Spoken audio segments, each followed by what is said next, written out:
अस्सलाम वालेकुम नाज़रीन, एक नई वीडियो के साथ फिर से हाज़िर हैं। आप लोगों को मालूम है कि इसराइल और फ़लस्तीन की वॉर जो है आजकल उरूज पर है और दोनों तरफ काफ़ी जानी और माली नुकसान हो चुका है। तो आज की इस वीडियो में हम कुछ हक़ाइक़ आपको पेश करने की कोशिश करेंगे और कुछ मालूमात से भी आपको आगाह करेंगे कि किस तरीके से इसराइल ने फ़लस्तीन पर कब्ज़ा किया और मज़ीद कब्ज़ा करने की कोशिश कर रहा है और किस तरीके से अपने आप को पूरी दुनिया में मनवाने की कोशिश कर रहा है। जब हिटलर ने इनको निकाला तो ये दर बदर ठोकरें खाकर फ़लस्तीन आए बहरी जहाज़ों पर, और बहरी जहाज़ों पर इन्होंने बड़े बड़े बैनर्स लगाए हुए थे कि हमें मार दिया गया, हम पर जुल्म हुआ, हमारे बूढ़ों को मार दिया गया, हमारे बच्चों को मार दिया गया, हम पर रहम करो, हमें पनाह दो। तो फ़लस्तीनियों ने इन पर रहम खाते हुए इनको पनाह दी। अच्छा, ये मैप आपने देख लिया, 1946 का मैप है जो फ़लस्तीन का मैप है, जिसमें ग्रीन कलर सारा फ़लस्तीन दिखा रहा है। अच्छा, फ़लस्तीनियों ने इन्हें पनाह दे दी। अब इनका वहाँ आने का मकसद क्या था? उन्होंने तो रहम दिखाते हुए इन्हें पनाह दी।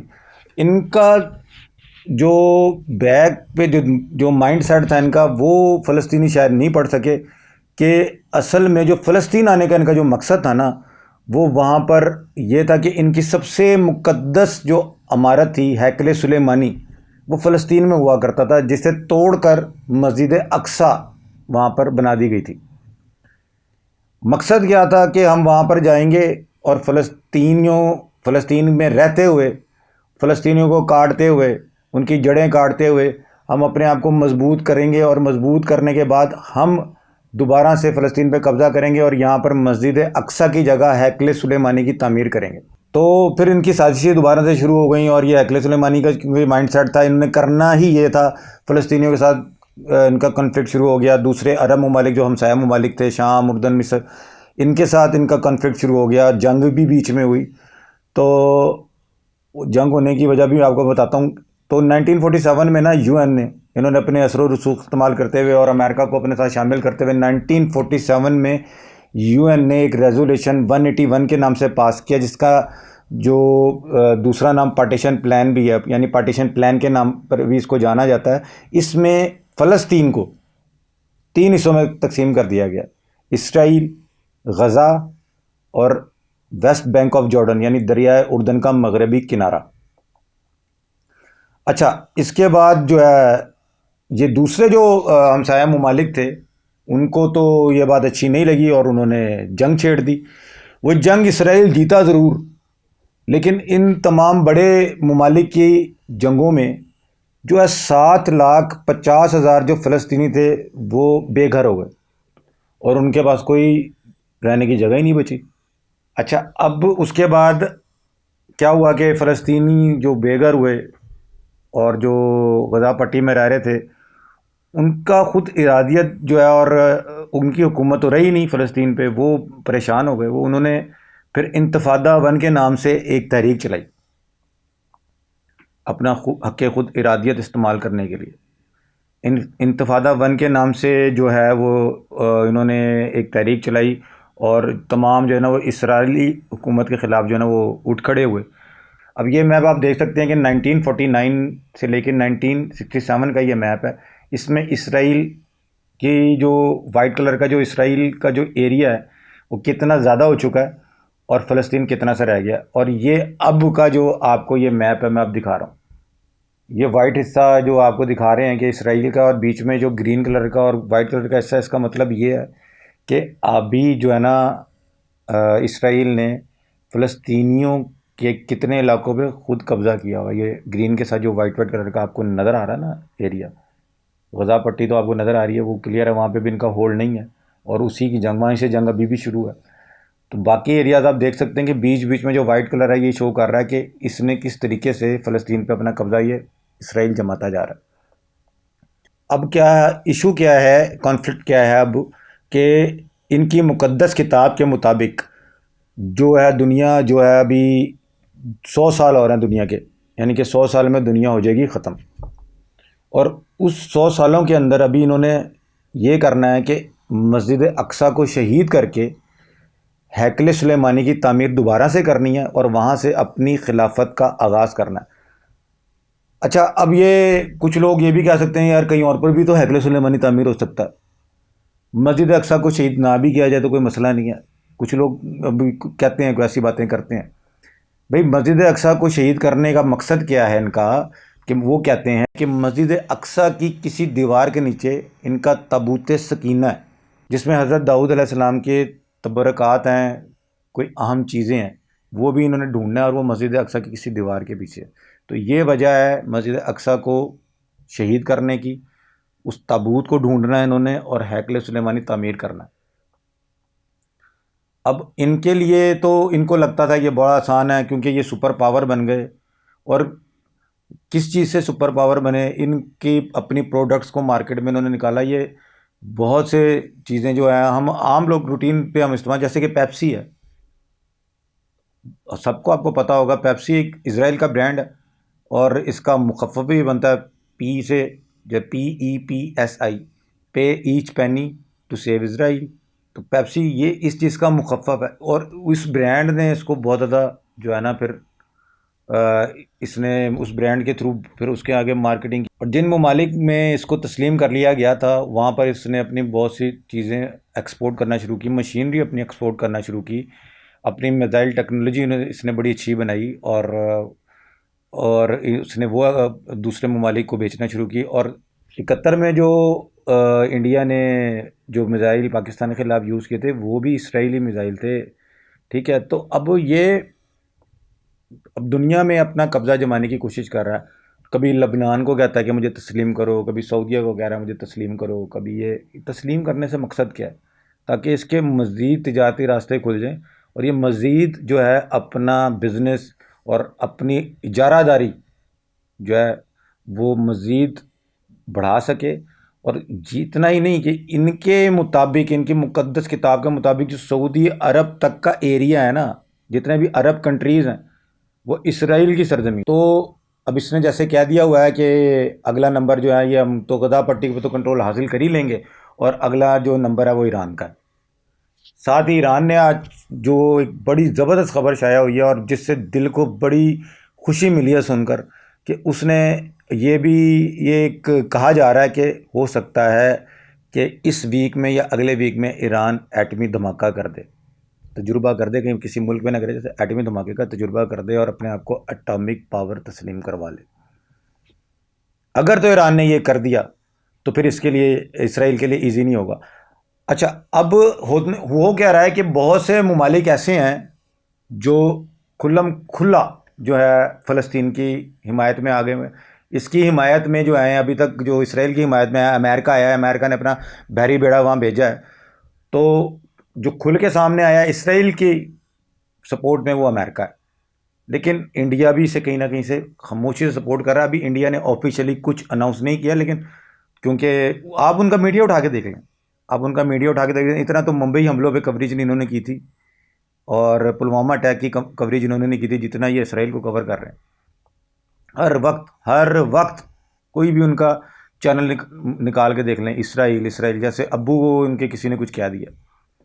तो बात यह है कि इंडियन मीडिया तो ये साबित करने में लगा हुआ है कि हमास एक दहशतगर्द तंजीम है। अच्छा, मुझे एक बात इंडियन मीडिया से पूछनी है, हमास दहशतगर्द तंजीम कैसे है? अगर आप पाकिस्तान पे अटैक करते हैं, वह तो खैर पाकिस्तान को तो आप कहते ही दहशतगर्द मुल्क है।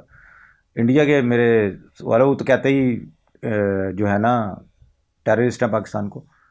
पाकिस्तान पे आप अटैक करें और हमारी आर्मी जवाब दे आपको, तो हमारी आर्मी दहशतगर्द हो जाएगी? चलें, पाकिस्तान को छोड़ें, आप किसी दूसरे मुल्क पे अटैक कर देते हैं और उसकी आर्मी आपको जवाब देती है, तो वो दहशतगर्द हो जाएगी। मुझे आज तक कोई international media, BBC, CNN, Indian media ये साबित करके दिखा दे कि हमास ने किसी दूसरे मुल्क में जाके दहशतगर्दी की है, अपने जंगजू भेजे हैं, अपने खुदकशी बम्बार भेजे हैं, कहीं टाइम बम फिट किए हैं, मोबाइल बम फिट किए हैं। कोई एक सबूत ला के मुझे दे दें आप लोग कि हमास ने कोई ऐसी बात भी की है, हमास की तरफ से ऐसा बयान भी आया है। आप गज़ा में अटैक करें, गज़ा हमास का जो बेसिकली हेड क्वार्टर है वो वहाँ पर है, आप गज़ा पे अटैक कर रहे हैं, गज़ा का कंट्रोल हासिल करना चाह रहे हैं, वो अपने आप को डिफेंड भी ना करें, वो अपने आप को डिफेंड कर रहे हैं, तो वो जो है वो दहशतगर्द हो गए। इसराइली फौजी रमज़ान में मस्जिद अक्सा में घुस के मुसलमानों को मार दें, शहीद कर दें, वो दहशतगर्द नहीं है। अगर इन्होंने जाकर जवाबी कार्रवाई कर दी वहाँ पर पैराग्लाइडर्स के पैराग्लाइडर्स के थ्रू जो है ये वहाँ पर गए और वहाँ पर जाके इन्होंने इसराइलियों को मारा और वहाँ से कुछ लेके भी आ गए इसराइली अपने साथ, तो ये दहशतगर्द हो गए। या तो भी इसराइल दहशतगर्द क्यों नहीं है यार?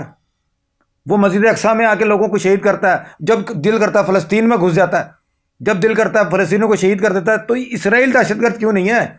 मैं तो जितनी भी ये इंडिया और बीबीसी और सीएनएन से एक सवाल है लोगों से, और बहुत से लोग पूछ भी रहे हैं, भाई ये एक दहशतगर्द क्यों नहीं है? जब मर्जी घुस जाएगा, जब मर्जी लोगों को मार देगा। ये आज इंडियन मीडिया झूठी खबर चला रहा है, वो फ़लस्तीनी बच्चे की खबर है, छोटा सा बच्चा है, जला हुआ है, इमारत के नीचे से निकला है, वो फ़लस्तीन का बच्चा है, वो इसराइल का बच्चा नहीं है। एक तो ये इंडियन मीडिया झूठी खबर चला रहा है। मुझे वीडियो, मेरा एडिटर को मैं अपने कहूँगा कि ये वीडियो अगर मिलती है तो वो बच्चे की इंशाल्लाह वो भी आपको दिखाएंगे। ये बच्चा इस फ़लस्तीनियों का बच्चा है। दूसरा ये कि आप वहाँ पे मार रहे हैं फास्फोरस बम, वो यूएन को किसी को कोई एतराज़ ही नहीं है। वो आपसे रॉकेट मार रहे हैं यहाँ पे, तो वावेला मचा हुआ, रॉकेट मार दिया, तुम फास्फोरस बम मार रहे हो यार। और इंडिया कह रहा है पहल इन्होंने की है, और कभी तो पहल उनकी तरफ से हुई नहीं है। ताकतवर हमेशा पहल करता है, इसराइल ताकतवर है अभी, वो हमेशा से पहल करता है, हमेशा से पंगा इसराइल लेता है। और वजह यही है कि हैकल सुलेमानी, मस्जिद अक्सा की मैं आपको ये तस्वीर आपको दिखा रहे हैं अभी, तो ये मस्जिद अक्सा है और ये टेंपल माउंट है। ये वॉल है हैकल सुलेमानी की, जिसकी तरफ आपने देखा होगा इसराइल ऐसे हाथ उठा के पूजा भी कर रहे होते हैं, अपनी पूजा कर रहे होते हैं, और दज्जाल को का इंतज़ार कर रहे होते हैं, दुआ मांग रहे होते हैं, अपने मसीहा का जो इंतज़ार कर रहे हैं, वो भी हैकल सुलेमानी। ये तामीर, बड़ी तामीर की वजह ये भी है कि दज्जाल का इंतज़ार ये लोग कर रहे हैं, जो एक इनका मसीहा है, इनकी किताबों में है, और वो आके हैकल सुलेमानी में बैठेगा, जो वो और इनकी खिलाफत पूरी दुनिया में वो फैलाएगा। तो बात ये है कि ये जो वॉल आपको नज़र आ रही है, ये इनके लिए बेसिकली इतनी सी वॉल जो है ना, ये इनके लिए मुकद्दस है, एक छोटी सी वॉल। यार चलें ठीक है, एक तरफ से साइड पे हम सोचते हैं यार ठीक है, इनकी भी इबादत गाह थी हैकल सुलेमानी, वो उसके लिए ये कुछ भी कर सकते हैं, तो भाई फिर मुसलमान भी मस्जिद अक्सा बचाने के लिए कुछ भी कर सकते हैं। मेरा सिर्फ दुनिया के जो बड़े बड़े चैनल्स जो बैठे हुए हैं और इंडियन चैनल, तुम अपने बाप की सपोर्ट कर रहे हो, करो, कोई बात नहीं। तुमने खड़ा हमेशा, जो जालिम है वो जालिम के साथ खड़ा होता है। ये फ़लस्तीन में इसराइल जो कर रहा है वो तुम कश्मीर में कर रहे हो। अपने आप को सही साबित करने के लिए हम कश्मीर में सही हैं, तुम इसराइल के साथ जाके खड़े हो रहे हो। और ये जो तुम्हारा आर्मी चीफ बयान देता फिर है ना, वहाँ पे ये फ़ौजी लड़ने गए थे, उसकी कब्रें हैं, ये है वो है, तो इसलिए जो है ना इंडिया इसराइल का साथ दे रहा है, ये कोई बकवास है, सब बकवास है। ये तुमने खड़ा ही उनके साथ होना था, क्योंकि तुम जालिम हो, मजलूमों के साथ तुम खड़ा हो ही नहीं सकते हो। अब जो मामलात हैं वो ये होने जा रहा है कि तीसरी जंग अजीम की आप लोग समझ लें कि तैयारी शुरू हो गई है। अब तमाम बड़े मुस्लिम ममालिक, अच्छा मैं इसराइल की सपोर्ट, सॉरी मैं बात को पीछे तरह शुरू करना चाहूँगा। इसराइल की सपोर्ट की बात कर रहा था कि इसराइल में तो अमेरिका खुल्लम खुल्ला कर रहा है, फिर इंडिया छुप के कर रहा है, और बहुत से जो गैर मुस्लिम ममालिक हैं वो इसके साथ ही देंगे, एंड एट द एंड वो इसके साथ ही आके खड़े होंगे। लेकिन अब जो इल्ज़ाम लगाया जा रहा है वो पाकिस्तान पे भी लगाया जा रहा है, आईएसआई पे पाकिस्तान की, कि जी वो भी वहाँ पे हमास की मदद कर रही है जाके, और खुल्लम खुल्ला लबनान ने तो ऐलान कर ही दिया है। इस तरह शाम ने भी ऐलान कर दिया हुआ है, ऐलान जंग कर दिया हुआ है इसके ख़िलाफ़, इसराइल के ख़िलाफ़, और वो भी फ़लस्तीनियों से आके मिल गया हुआ है। और सबसे बड़ा ईरान ने भी जो है हमास की हिमायत का ऐलान कर दिया हुआ है। इसके साथ साथ अब जो अनऑफिशियली जो मुल्क रह गए हैं वो चाइना रह गया है। अनऑफिशियली जो अभी अनऑफिशियल है, वो अभी सिर्फ वो कह रहा है कि कशीदगी कम होनी चाहिए, ये है वो है, इस तरह की बातें कर रहा है। इंडिया अपने आप को दिखा रहा है कि वो न्यूट्रल है अभी, लेकिन वो न्यूट्रल नहीं है, वो इसराइल के साथ ही है। उनका मीडिया की जो खबरें हैं इनसे जाहिर हो रहा है साहब कि वो इसराइल के साथ खड़े हैं, और हमेशा से इंडिया खड़ा ही इसराइल के साथ है। लेकिन अभी ऑफिशियली इंडिया ने भी अनाउंस नहीं किया, तो ये कहा जा सकता है कि भी इंडिया अभी उसके साथ जाके खड़ा नहीं हुआ, हालांकि अंदर खाते सब चल रहा है। इसमें फिर पाकिस्तान अभी कोई ऑफिशियल बयान नहीं आया। कशीदगी बढ़ रही है, कम होनी चाहिए, वो ऐसे बयान सब दे रहे हैं। जो इनको सबसे ज़्यादा उम्मीद थी अमेरिकन गवर्नमेंट को सऊदीया से, जिससे अमेरिकन गवर्नमेंट हिल के रह गई कि सऊदी अरब ने भी जो है सपोर्ट से मना कर दिया इसराइल की। फिर ये कतर के पास गए हैं तो कि हमास का वहाँ पे जो है नेटवर्क जो है वो बंद किया जाए, तो उन्होंने उन्होंने भी साफ मना कर दिया कि भाई एक यही राब्ता है इनसे, हेडक्वार्टर से इनसे रब्ता करने का। अगर तुम चाहते हो बंद कर देता हूँ, फिर ये हमास जो मर्जी करेगा, फिर बाद में हमारे पास ना आना। तो कतर ने भी इनको मना कर दिया। तो कहीं कहीं ये अब मुस्लिम ममालिक की साइड नज़र आना शुरू हो गई है कि वो फ़लस्तीन की तरफ जाना शुरू हो गए हैं। इसलिए ही मैं कह रहा था अभी कि तो ये एट द एंड जो जितने भी गैर मुस्लिम ममालिक हैं ये आके खड़े तो होंगे इसराइल के साथ, और खड़े होंगे। और ये तीसरी जंग अज़ीम की तैयारी आप कह लेंगे शुरू हो चुकी है। इसमें हर मुल्क कूदेगा। जिस दिन इंडिया कूद गया ना ऑफिशियली, उसके अगले दिन चाइना भी कूद जाएगा। और ये दोनों ममालिक चाइना और इंडिया आ गए तो पाकिस्तान पीछे नहीं रहेगा, पाकिस्तान भी कूद जाएगा। तो ये एक मेन गढ़ बन जाएगा वर्ल्ड वॉर 3 का। और आगे हालात कोई अच्छे नज़र आ नहीं रहे हैं, क्योंकि उन्होंने कह दिया हुआ है हमास ने कि ये आखिरी जंग है, अब आर या पार की लड़ाई है। आप किसी को दीवार के साथ इतना लगा देते हैं तो एंड पे वो क्या करेगा? या तो वो आपको तस्लीम कर लेगा यार, आपके कदमों में जो है सर टेक देगा, या फिर वो लड़ेगा आपसे, अगर उसके पास लड़ने की थोड़ी सी भी ताकत होगी। और ईरान, शाम और लबनान और हमास खुद तो है ही, इन लोगों की सपोर्ट की वजह से आज जो है फ़लस्तीनियों के नज़र आना शुरू हुआ है कि चलो कोई तो खड़ा हुआ। सॉरी मैं तुर्की का नाम लेना भूल गया था। तुर्की भी ऑफिशियली खड़ा है इस ना फ़लस्तीन के साथ, और उस पर तो इल्ज़ाम भी लग रहे हैं कि वो सपोर्ट। अच्छा, अब इंडिया ने मीडिया जो है सारा दिन चला रहा है, सारा दिन चला रहा है इसराइल इसराइल इसराइल इसराइल, लेकिन ऑफिशियली वो क्या कह रहे हैं, हम ऑफिशियली उनके साथ नहीं है, हम तो कह रहे हैं कशीदगी कम होनी चाहिए। ऑफिशियली नहीं है उनके साथ। वो सारा दिन उनका मीडिया तुम्हारी ये हो गया वो हो गया ये हो गया, इसराइल ने ये कर दिया, हम आपको अच्छी खबर सुनाए इसराइल ने फ़लस्तीन पे ये अटैक कर दिया, हम आपको अच्छी खबर सुनाए या इसराइल ने हमास दहशतगर्द जमात को ये कर दिया। और भाई आप लोग ऑफिशियली साथ हैं, ठीक है ना। अब रह गई बात चाइना की और जो है सऊदी अरब की और कतर की, कि जंग में वो उतरते कि नहीं उतरते। साथ उन्होंने बता दिया होगा अपना। तो ये इसराइल जो अपने आप को मनवाने की कोशिश जिन ममालिक से कर रहा था ना, तो उसमें बहुत ज़्यादा ज़रूरी था कि मुसलमान ममालिक भी उसके साथ। अभी लबनान पर भी आपको वो याद होगा, कुछ दिनों पहले एक धमाका हुआ था, बहुत हैवी धमाका हुआ था, आधा लबनान हिल के रह गया था उससे। वो किसने किया था? वो इसराइल ने ही किया था। बेशक वो माने ना माने, वो इसराइल ने अटैक किया था, क्योंकि कुछ दिनों पहले इसराइल ने उस पर जोर दिया था कि इसराइल को लबनान तस्लीम करे, लेकिन इसराइल को तस्लीम करने से लबनान ने इनकार कर दिया था। और वो वीडियोस आप लोगों ने देखी होंगी। उस दिन उस टाइम बहुत मामला उठा था कि कोई चीज़ आके गिरती हुई पानी में महसूस हो रही है। वो क्या था? वो मिसाइल था, वो मिनी एटम बम की तरह का। वो उसमें जो है ना तबाही मचाई थी, एक मिनी एटम बम कह लें, इतनी तबाही हो गई थी लबनान में। तो वो अब खामोश बैठेगा लबनान। तो यही था आज का प्रोग्राम, और वक्तन फ़वक्तन हम आपको मज़ीद अपडेट्स अब देते रहेंगे फ़लस्तीन की, इसराइल की। अब भी जो ये कुछ दिनों हमने प्रोग्राम को लेट किया है, वो इसी वजह से लेट किया था कि ताकि अभी देखें कि ऊँट किस करवट बैठ रहा है। वैसे तो बहुत से लोगों ने सोशल मीडिया पे वीडियोस लगाना शुरू कर दी थी जब से जंग शुरू हुई थी। तो अब ये मामलात हैं सारे यहाँ पर। अब आते हैं इसराइल को हम किस तरह से इसराइल के ख़िलाफ़ अपना एहतजाज रिकॉर्ड करा सकते हैं।